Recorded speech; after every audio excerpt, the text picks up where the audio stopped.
Bosman ini mendukung 272 pejabat daerah sejak tahun 2022 dijabat oleh PLT sampai tahun 2027. Bahkan 100% kepala daerah di jabatan gubernur, wali kota, dan bupati di seluruh Indonesia yang hampir 500 wilayahnya hingga tahun 2027 dijabat oleh PLT. Sangat setuju. Setuju tidak ada pileg pemilihan legislatif hingga tahun 2027.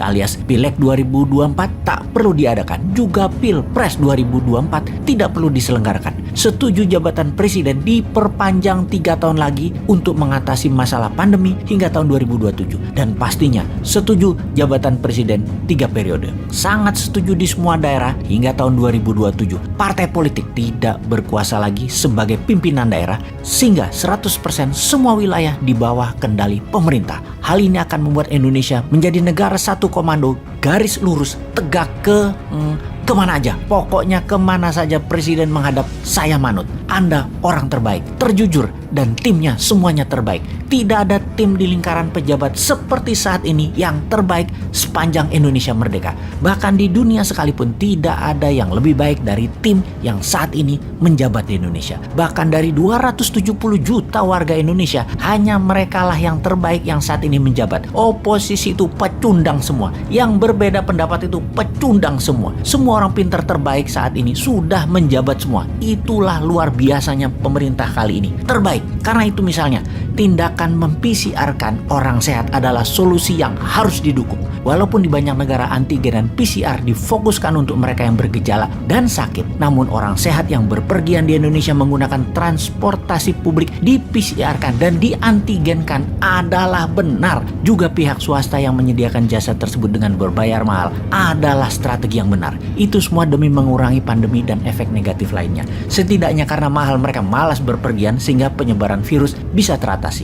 Untuk itu, booster seri 3 dan seri 4 segera disiapkan setiap 1 tahun ke depannya. Sebagaimana Bosman katakan sejak tahun 2020, di mana hal ini penyuntikan vaksin berseri sesuai dengan rencana untuk menyehatkan masyarakat sampai akhir jabatan 2032. Hal ini akan terus dan segera dilaksanakan. Keputusan tegas Presiden membatasi ekspor bahan mentah aneka tambang adalah sangat jenius. Eropa panik, dunia panik akan ketegasan ini dan membuat dunia takluk di bawah Indonesia kendali atas bahan mentah yang harus disegerakan menjadi bahan jadi. Bahkan ketika kebijakan 100% larangan ekspor batu bara, di mana negara utara Indonesia marah semua seperti Jepang, Filipina, Korea Selatan, Tiongkok, adalah langkah heroik Presiden. Hal ini sangat kami dukung. Bahkan ketika dibuka lagi batu bara untuk negara sahabat kakak tertua, batu baranya Indonesia harus bisa kembali ekspor lagi untuk mereka. Kami pun dukung. Pasti manfaatnya baik untuk negara karena yuan kembali masuk. Kasihan Tiongkok itu, walaupun kakak mereka mengemis-ngemis untuk batu bara kita. Untung ada orang yang paham tentang kakak tertua ini di kabinet